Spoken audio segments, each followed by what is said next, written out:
Well, good morning, everyone, or afternoon, wherever you're at. We're glad that you've joined us for this, the final Datamark webinar of 2021. Can't believe that it's December already, but glad that it is at the same time. So I'm Jeff Ledbetter, public safety GIS expert here on Datamark team. And I'm joined by Brian Brady, who is a fellow GIS nerd, a client success manager here on the team with me. And we're going to talk a little bit about data supply chains today. Excited to get into that. We're going to talk a little bit about some lessons learned out of real experience. Brian's going to tell us, give us some the real down and dirty on his actual experience in one of his past roles, the challenges he faced. One of the best phrases he's come up with that I'm aware of forced family functions, that so accurately describes what everyone in this space has to actually go through. Chaos and the need for order, standard quality metrics, and then validation, editing, and provisioning. So we'll jump right into it here. Again, thanks everybody for joining us for the next hour or so, and we look forward to taking you through this topic. Well, everyone is acutely aware of supply chains these days. Since the pandemic started and you couldn't get any toilet paper, we started to learn more about supply chains than we ever thought we might need to. From the raw materials that goods are made from, to the intermediate materials that they're manufactured into in order to manufacture products, to the supply chain of distribution in the middle. We've become aware of the fact that when toilet paper gets made, if it stays in a warehouse, it doesn't get to its endpoint. We run out of toilet paper because the store is closed or whatever other reason. We hear in the news every day about an ocean, a Pacific Ocean full of container ships out off of the West Coast in LA and Long Beach, that's keeping us from getting the things that we want to buy at the store, or even that we want to buy off of Amazon and have shipped to our house. So we're aware of supply chains more now than we have been probably in a long time, if ever. And so we want to take that concept and apply it to our GIS data journey, not just for Next Generation 911, but any sort of enterprise system that you have and have a need to maintain GIS data for. There is a data supply chain to that, especially when you think of regional interdependent GIS data layers and systems such as Next Generation 911, especially if you're sitting at a data steward level. You're sitting at maybe a county, in the seat of a county that has to aggregate data from multiple cities.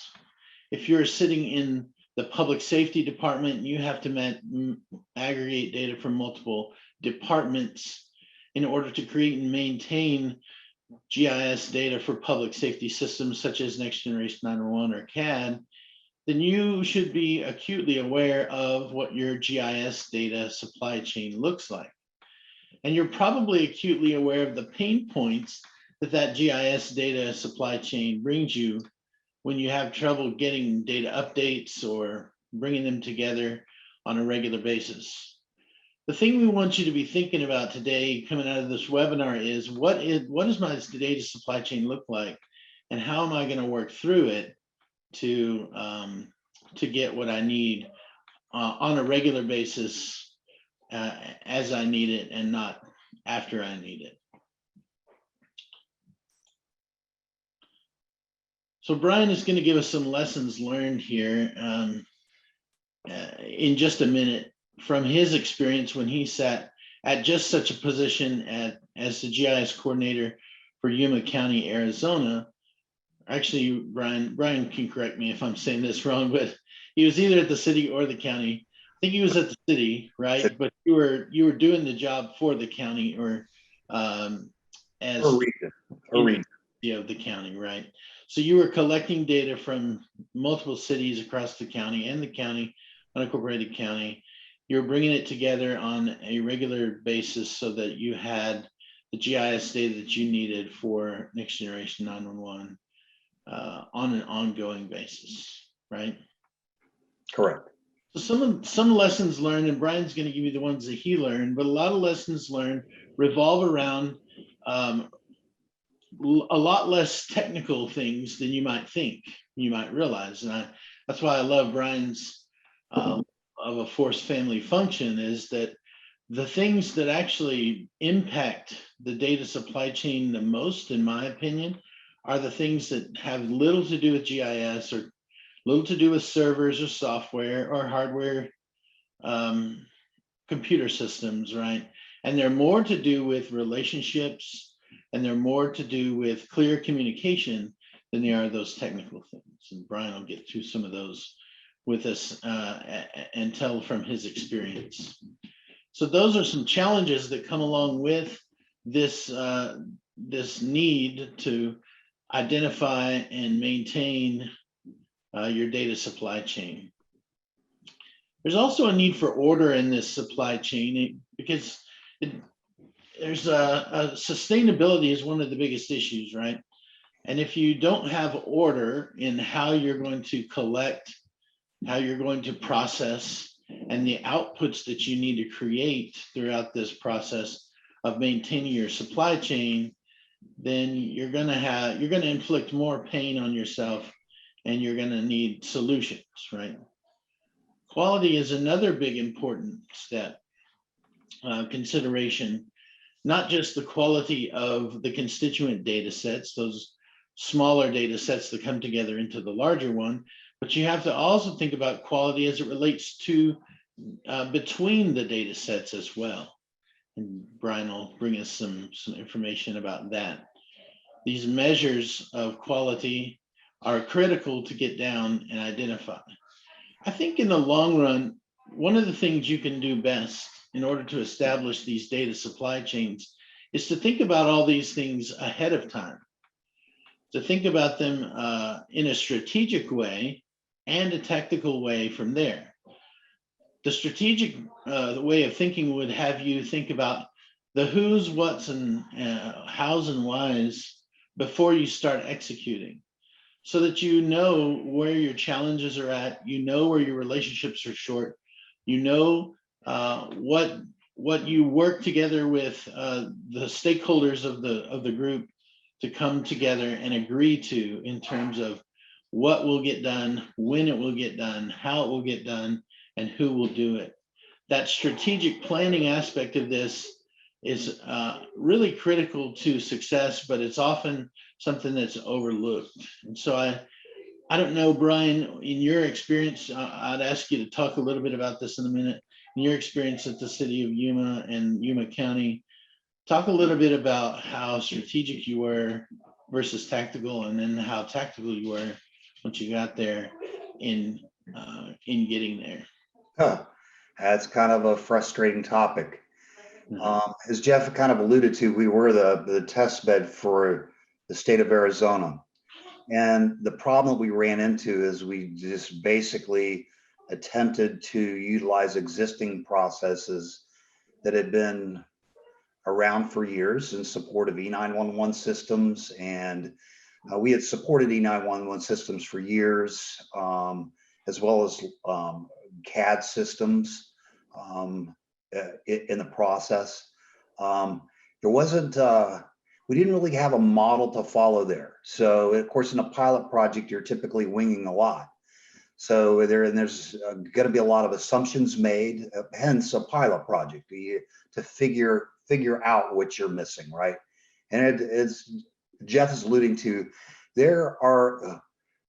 we had some surprises during that process. I won't lie. It's not easy to do a pilot project because of that, because you just don't have anybody to kind of learn those lessons from, and you're kind of, you're encountering these issues that you never maybe even thought was an issue to begin with. Yeah, so that's great. And I just want to mention that as we head into Brian's section here, where he's really going to dive deep into these issues and challenges.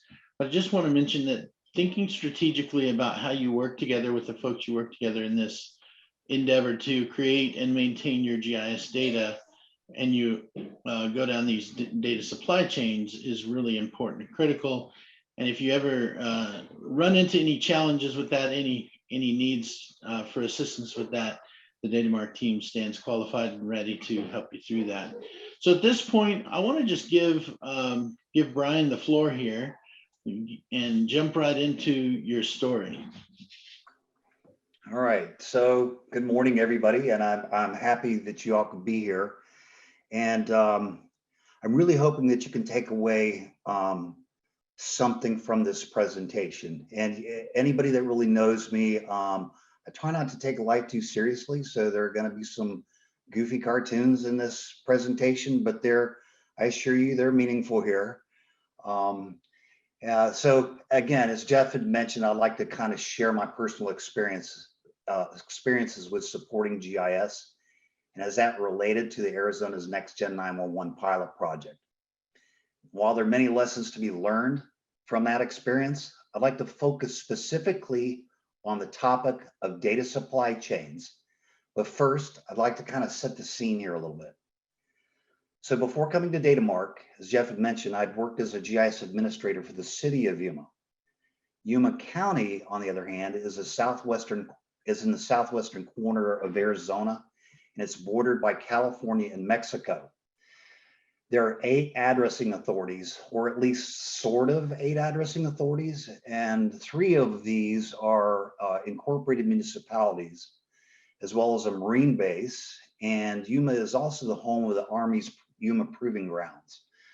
The Cocopaw and Quechan tribal nations, and of course, Yuma County proper itself.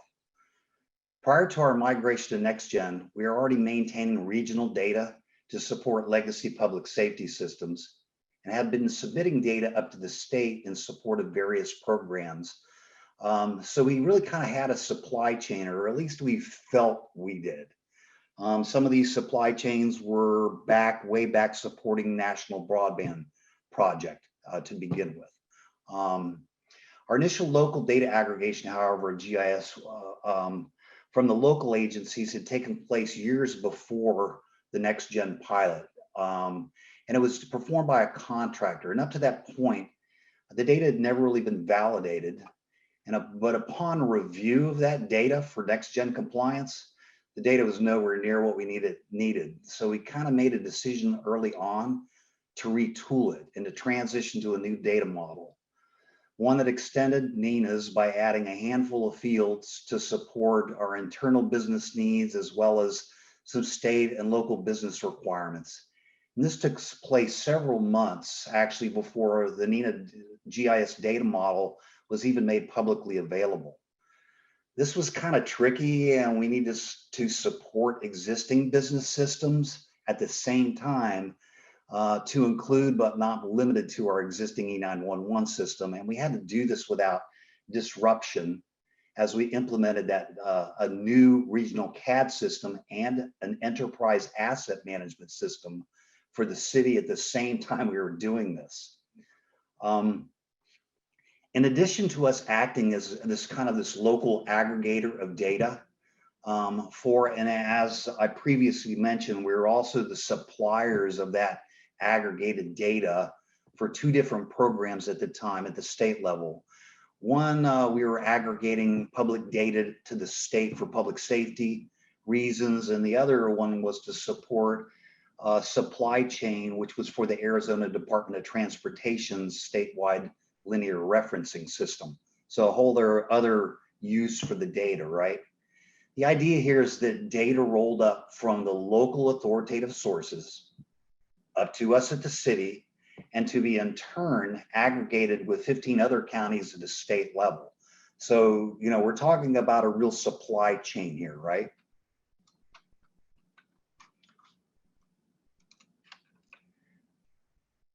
Next slide, Jeff, if you would. Thank you. Early on in the project, we considered some of the aspects you see here. And I say some because some turned out to be an oh, by the way moment for us. Oh, one of those was an aspect we initially didn't think was a big deal, yet at the end of the day, it was a real problem. The issue was one not of cooperation, it was actually the absence of system software that fully provided the ability to manage our data supply chain, in addition to the validation we needed and the liability that this ultimately led to. We needed a multi-jurisdictional system that supported creating, aggregating, validating, and correcting GIS data, a common operating picture, kind of, if you will. A system that embodied the process and that would ensure that the life cycle of an address through the supply chain would be less than the 72-hour benchmark that Nina is suggesting. You might be wondering what I meant by liability. If information is transcribed from a record of authority, like we're attempting to do today, and that data is changed upon conversion into a new data set in any way, shape, or form, that transcribing agency is now the owner of that data, which places the liability off on that agency. I'm not saying we manually entered every record that was provided, but we had to normalize the attribute values coming in to meet the standards.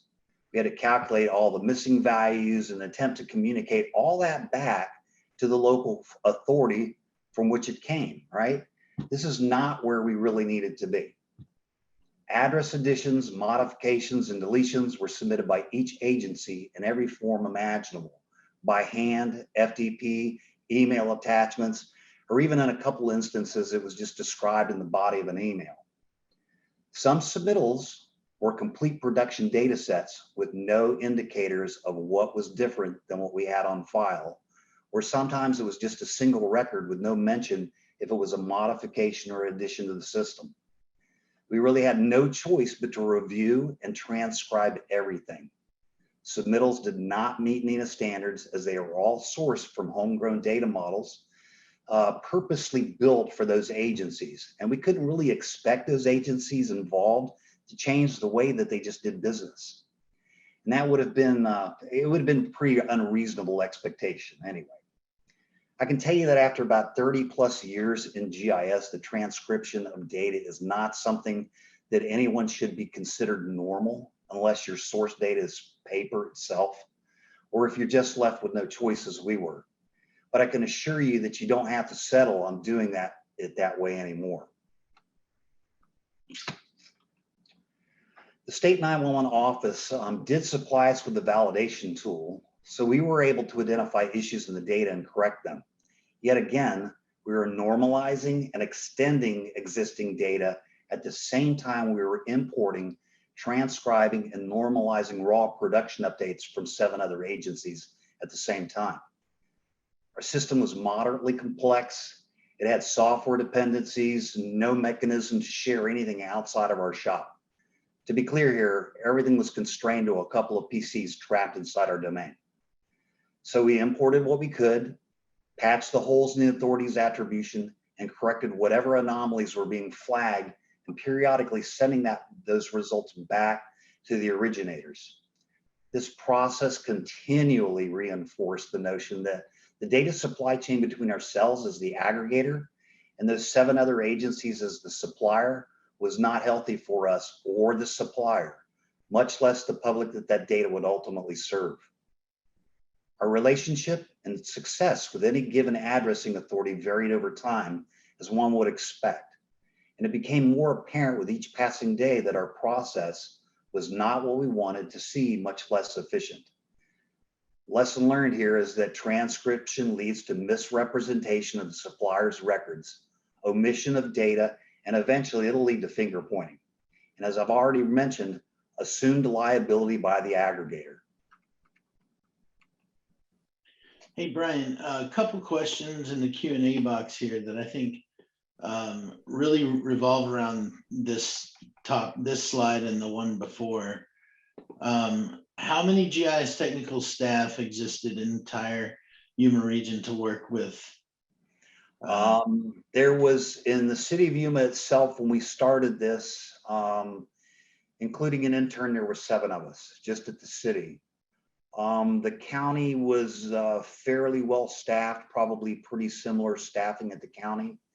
And most of the other agencies were just a single individual GIS person, whether it was on the military side of the house or some of the really smaller municipalities. So it's Okay. pretty small. And then related to that, how many other GIS systems did your current GIS data serve just at the city that were not 911 related? Every system that the city had, with the exception of systems for accounting and finance. So we had systems that were mostly GIS that served anything from Parks and Rec to utility billing systems, community development, both CAD and 911, and then some very specialized applications that basically geo-enabled non-spatial systems within the city. So we were supporting quite a bit. We're talking about a fairly sophisticated enterprise shop here that was performing this. And of course, there's a lot of bodies involved in this. So even though you had 7 folks to kind of move data around and do things, they were doing a lot of other things as well, and they weren't just focused on this data supply chain or really data preparation for next gen 911 or public safety uses. Correct. We were supporting a lot of systems. We typically had a policy of a knowledge base of at least 3 deep. Most people or most systems had kind of a primary individual assigned to manage that system, but if that individual wasn't available, the idea is that we had a second and a third individual that we could fall back on. Okay, great. Let's move on to the next slide. Then that's all the questions, the Q&A, and then I'll just say to anybody else that might come up with a question, feel free to pop them into the Q&A, and we'll do our best to answer them as we can. Cool. So, of course, we encouraged addressing authorities through all this to standardize their submissions. However, we were still dealing with 7 different and unique pipelines of information that had to be manually scrutinized for change in the aggregation process. So we found that manual submissions can be delayed in some instances by a day or even more. So again, that pesky little 72-hour constraint really started to prove itself out to be kind of a challenge for us. I had a conversation somewhere around, as far as I can narrow it down, to about March of 2018. So this was probably about 9 months into remediating our data. And I had this conversation with our state 911 representative at that time, just kind of in passing. And I told Sandy at that time that we had the same challenges aggregating data at the local level as the state was wrestling with at the same time when consuming data from the individual counties. In hindsight, what we really needed was not necessarily a single database, but a single system for sure. One that all agencies within the county or region could manage their own data and that would restrict to only editing by like say a jurisdictional boundary. In other words, maybe a system that supported geofencing. Maybe we could sprinkle on maybe the ability to share those collaborated works at that county or regional level uphill to the parent aggregator at the state. And you have, if you have all that, you basically have yourself a supply chain that potentially can support a 72-hour turnaround time, and something that also could be provided at scale. So depending on the amount of data that a county or a region was maintaining, you could plug these systems in such a way that it would support that individual kind of a scale of whatever you're trying to build there. But the software that we see today, such as like our VEP product, is such an animal. It's scalable and it can support anything from a really small rural isolated implementation, which none of us really want to see, because when I say isolated or siloed systems, that's not a next gen system. We can get away with that in E911, but it doesn't work for a next gen implementation, right? So we need something that would scale, right? But unfortunately, back then, there was no such system. State looked, we looked.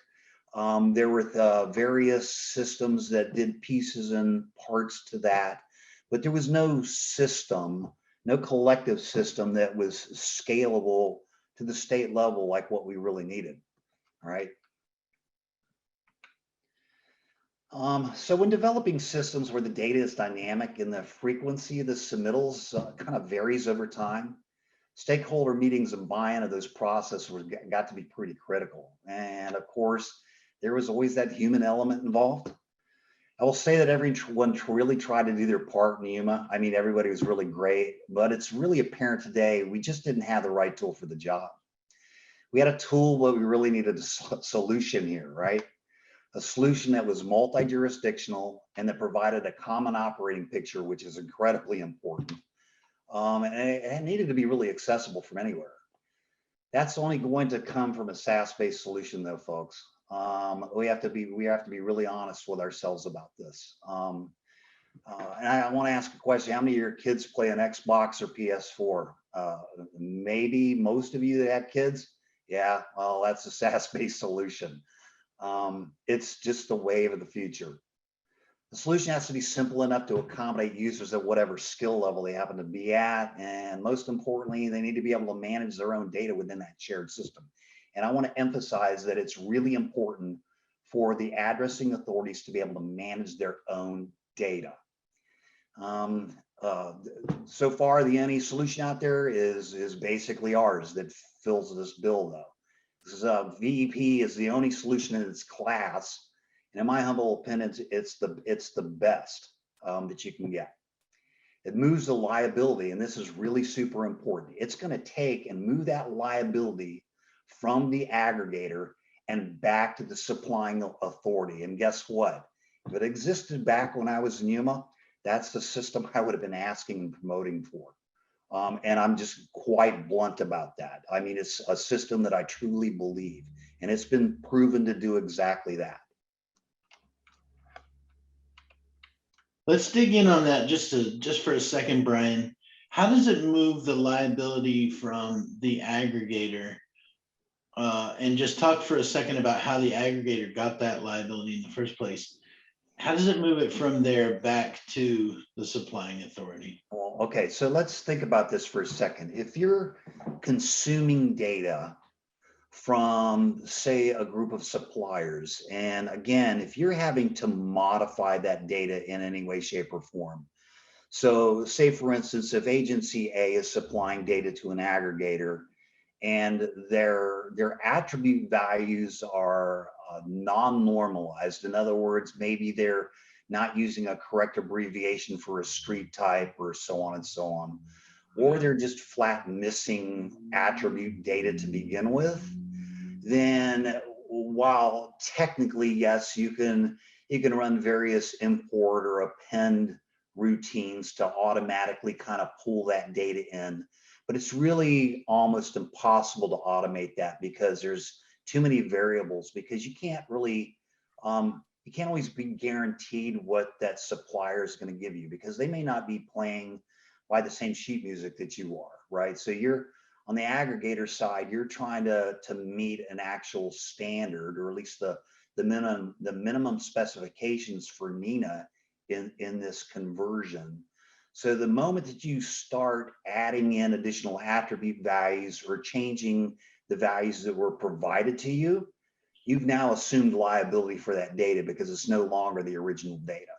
And that's really because if you made a mistake in interpreting data, then it was your mistake and not their mistake. And so exactly. Okay, so it allows the local editor to be the only one that edits things, really maintains the liability where it should be, which is on the originating agency. And the aggregated data set then is no longer a derivative product, but the same product that was put in the first place, right? Pretty much, basically, that's it. You hit the nail on the head, right? You now assume liability for that data. And here's the real issue with that. I mean, yeah, can you get in data from a supplier with a reasonable amount of accuracy and scrub it and get it to really work? The answer to this is yes, but it takes a lot of work to accomplish that. I mean, that's putting a lot off on the aggregator, right? Because they're having to, they're now assuming all this additional work on top of, maintaining their own internal systems, right?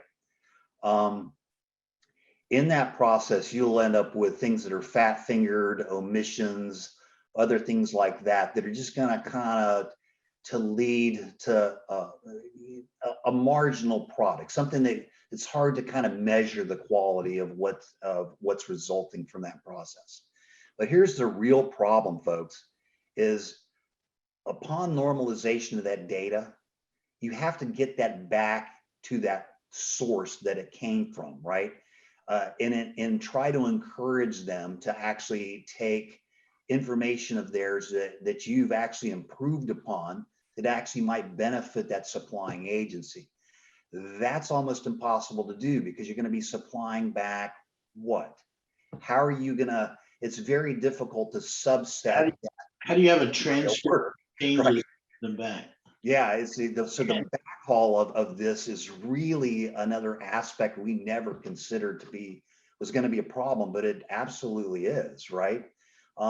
So what happens is the next time they submit data, you may be inheriting the same things that you corrected the month before. It's messy. It's just messy, right? Okay.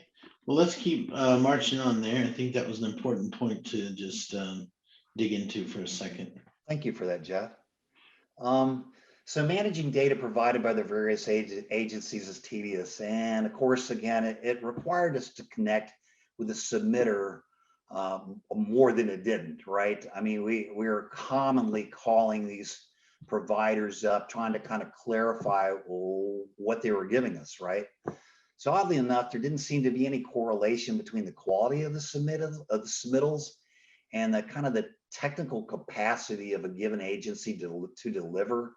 It really came down to the individual that packaged the submission up to begin with, and the amount of data that agency was really maintaining that kind of met the standard, right? So, all this was really problematic back then. I mean, we're talking like, 2017 timeframe here. So we're talking very early adopters of next gen technology here, right? So, but software has evolved a lot since then. And I would have given a kind of a lot to have seen a product like VEP. And in fact, we try to kind of almost build something, but it's really cost prohibitive. I'm telling you. See, VEP has the capacity to kind of, again, support multi-jurisdictional projects.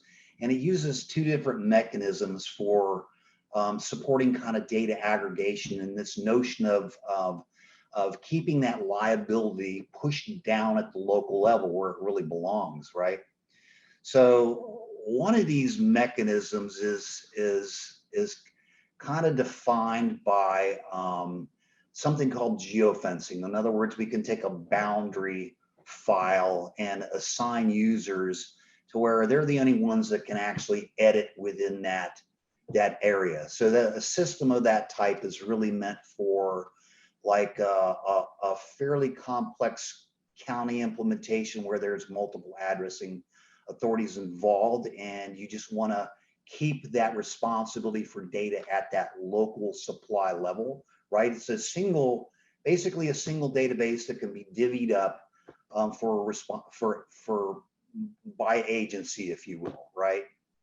So these systems, in that it's a single system that's supporting multiple agencies, but you can affect change of the data inside your own jurisdictional boundary, and you can see everybody else's data in the system, but you can't modify it. You can snap to it and work with it with up to that point to where you can't actually edit your neighbor's data, right?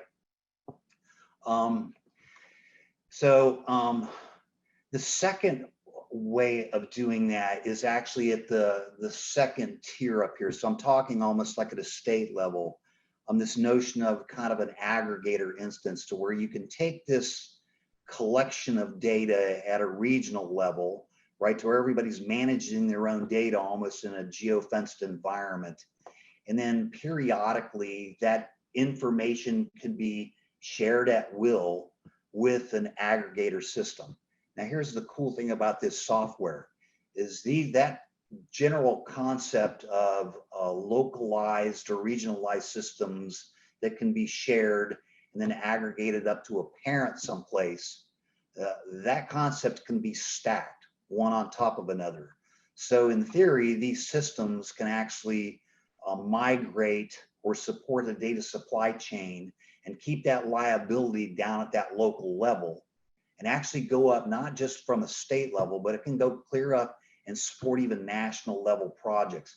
This stuff, a product like VEP back when we were first talking about supporting national broadband projects, I've also been invited to participate in national level meetings for the National Emergency Address Database or the National Address Database, whatever they're calling it these days.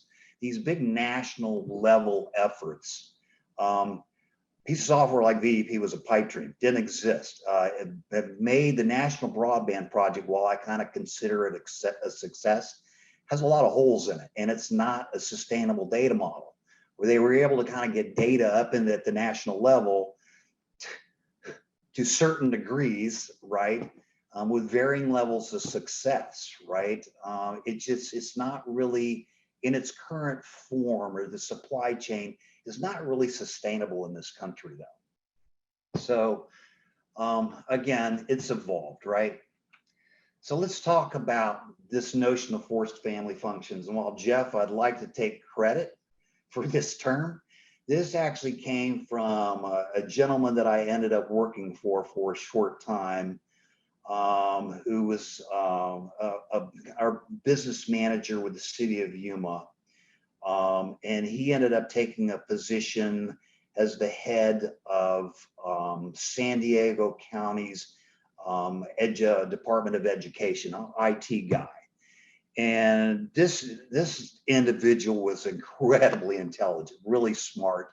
He's the one that kind of introduced me to this concept of forced family functions, that sometimes you just got to get people in a room and just flat get them to agree, however you need to do it, or however you need to pull that off, and without leaving anybody behind. Because let's face it, this requires all hands on deck here, right?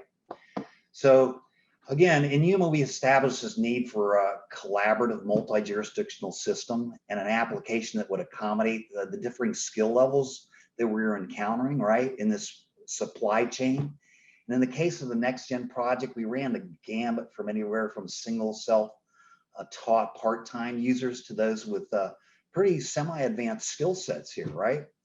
But we just didn't have anything in place that would ultimately lead to meeting all the established program criteria we needed for Next Gen. It's not really sustainable, and it's very expensive to do without some product that's accommodating that, right?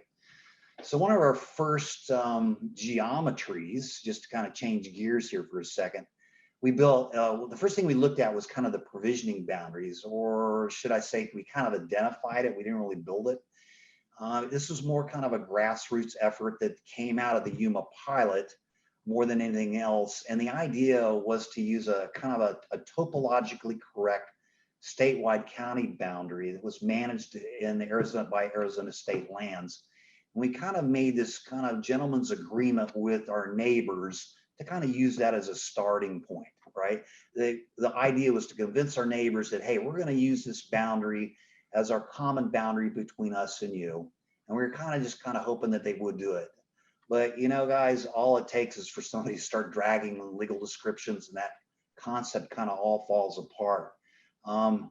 The minor lesson learned there is that sometimes you kind of need a mediator, kind of somebody to help you kind of work through or work with your neighbors or through that, manage that process. So anyway, here's a nice little Venn diagram. And while it may not represent your agency or even your neighbors, this generally represents whoever provides these services.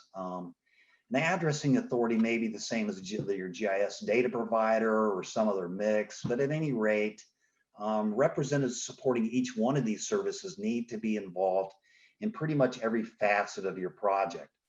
But what we discovered is that we now needed to talk and choreograph with adjacent neighbors. So in other words, the adjacent counties. And of course, that included pretty much the same mix of folks on that end.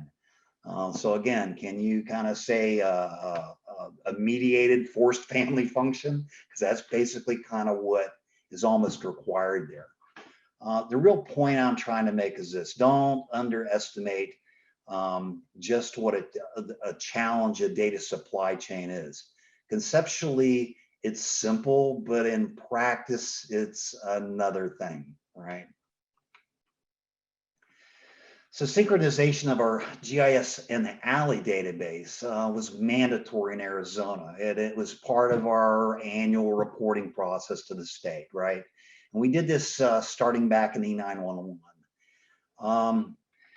Back then, we assessed this synchronization or the match between the ALI and the GIS by running the GIS data through a kind of a specialized set of locators that had this high degree of attribute requirements. In other words, we were kind of looking at geocoding our ALI addresses through these locators and looking for exact matches. If when we hit 98%, we're basically good to go, right? Everything was great. I can tell you that this got easier every year for us. We had multiple people working on this when we first had to do this, and it took us about 3 months to scrub the data the first time. But by the time I left Yuma, we were doing this all before lunch by a single person in a single day. So it was pretty easy to kind of achieve that match rate. There's a funny story built into this is that we could match 99.99% of the ALI records, all but about 6 of them. And I'm sorry, but I'm going to have to save that story for another day. But I will tell you that I can recall standing with my friend Eric in the backyard between these two houses at the top of edge of a mesa, looking down at a rather large lettuce field and telling Eric, hey, Eric, do you see any phone lines running to that porta potty in the middle of that lettuce field? And nope, didn't see a thing, right? There's more to those 6 addresses, but again, we'll save that for another day. Anyway, so herein lies the real problem. The assumption that geocoding an ALI to assess the completeness of your data is a horrible benchmark. Some of you may remember a presentation provided by some of my coworkers. I think Jeff has even done this before, and it's called Beyond the 98%. If you had an opportunity to kind of go through this training, you'll know that the ALI address database is not a measure of completeness, right?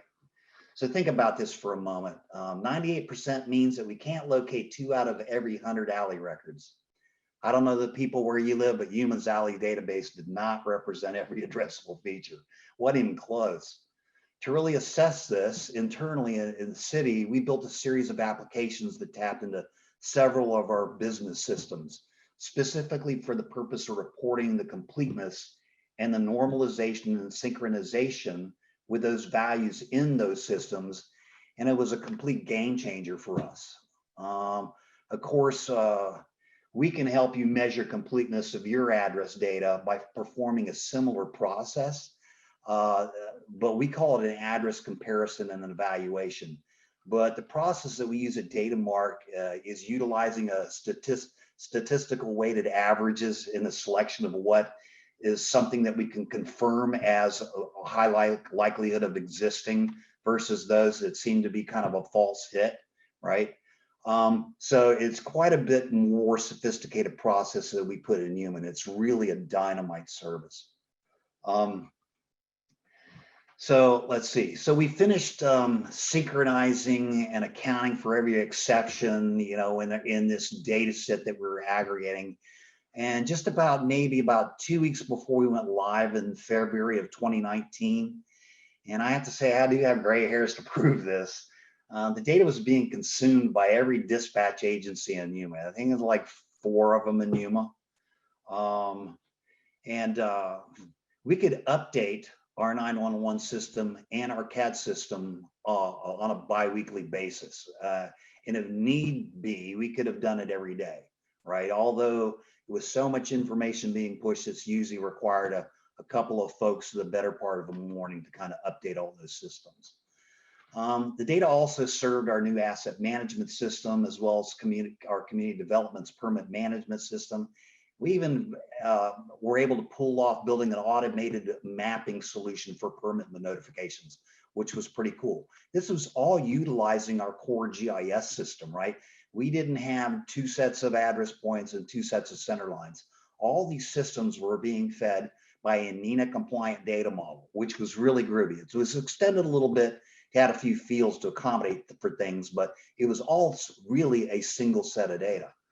Our system monitored addresses in every non-GIS centric business systems the city had, and we had, we were monitoring systems like utility billing, and everything was working pretty good, by the end of the day, but we still had that nasty problem of supply chains. It was just never really resolved to my satisfaction. It was, again, it wasn't good for either the supplier or the aggregator. We also were left with a really nasty problem in that our MSAG was so out of sync that it was really just cost prohibitive to just fix the whole thing, and at the end of the day, we came to the realization that we needed to implement a brand new MSAG that was just derived from the GIS data itself. Well, guess what, folks? We've got an app for that as well. So if you're interested in something that can actually generate an MSAG, we got your back. We got you covered.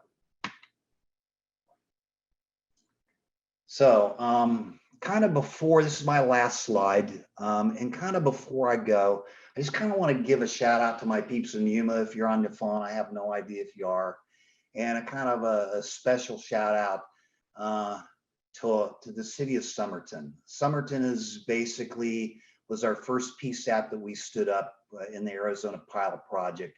And it's a little 2-position PSAP. I loved going down there and sitting with those folks and just talking to the small group of people that worked in that dispatch agency. And specifically because they used to feed me a lot. There was always food there. At the end of the day, next gen data is relatively complex. And the complexity of that really needs to be understood when you consider choosing the right tool for the job. Again, multi-jurisdictional systems are a must in next gen.